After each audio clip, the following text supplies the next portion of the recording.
It's April 8, 2009. One of the craziest Somali pirate hijackings in African history takes place when young Somali pirates aged less than 20 years old attacked the Maersk Alabama, an unarmed container ship. If you have never heard of this story, then you must watch the movie called Captain Phillips. It is based on the true story of these Somali pirate attacks. In this video, I'll let you know everything that you need to know about the history of the Maersk Alabama hijacking and what happened to the pirates involved in the hijacking. Without wasting any further time, let's get into the video. Welcome to another episode of the Untold Tales of Africa. So the story begins when 4 armed pirates in the Indian Ocean took over the unarmed cargo ship on April 8th of 2009. The hijacking of this cargo ship was the only successful seizure on an American ship in the last 2 centuries. Captain Richard Phillips was in control of the ship at the moment when the pirates invaded the ship. There were 23 people on the crew at the time when the ship was moving from Oman towards Kenya with tons of cargo. 4 pirates were in a Wind FAR 161, which is a fishing vessel. When the crew heard the alarm, 14 of them went down into the safe room which had been built for safety purposes such as this one. The remaining crew was trying their best by starting and firing flares towards the pirates. When the ship was finally boarded by the pirates, they first captured Captain Richard Phillips and a few of his crew members while the other members were hidden away in the ship. The Somali pirates took control of the ship but then later realized that control of the ship without crew members was not possible. The pirates demanded Captain Phillips to tell them where the remaining crew members were, but Captain Phillips denied and said that there were no other crew members on the ship. Mike Perry was the chief engineer while his assistant engineer Matt Fisher played it wisely by shutting off all the engines down and the entire vessel was turned off. Perry sat outside the room waiting with a knife in his hand. He trapped and he tied the leading pirate named Abduwali Moose. He would keep him in the dark engine room. Abduwali Moose was injured and he was given first aid. The crew in the engine room decided to exchange the pirate captive with their captain. When they released their captive, pirates refused to release Captain Phillips. They ended up taking him as a hostage with them. They took a lifeboat with them, taking the captain and holding him as captive.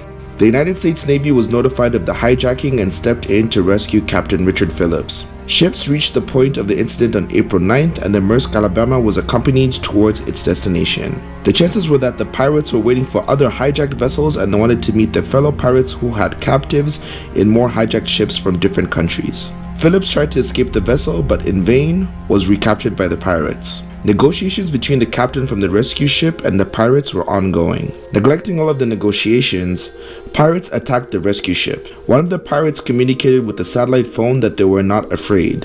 They fired at the rescue ships. No one was injured and the fire was not returned from the rescue ship nor the captain because they didn't want to escalate the situation. On Sunday, the 12th of April, 3 pirates on the lifeboat were killed by the US Navy SEAL snipers and Captain Phillips was rescued. Abduwali Moose, a pirate who was injured and treated, was kept over the taking of the Maersk Alabama. He was sent to the United States to stand trial.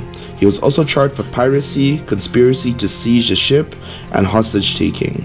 At first, he stated that he was just 15 and 16 years old and could not be tried as an adult. His lawyer came up with the notion that since he was a juvenile, he should be treated accordingly. But the court neglected the notion and didn't believe that he was 15 or 16 years old.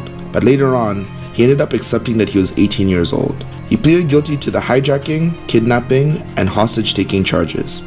He was punished with a prison sentence of 33 years and 9 months in the US federal prison. His release date is on June 20th, 2038. He stated that in his free time, he likes to watch TV, read, and sometimes he writes. The lifeboat that was escorted by Captain Phillips with the pirates was donated to the National Navy UGT SEAL Museum in 2009. This lifeboat is still present in the museums, reminding its visitors of the incident.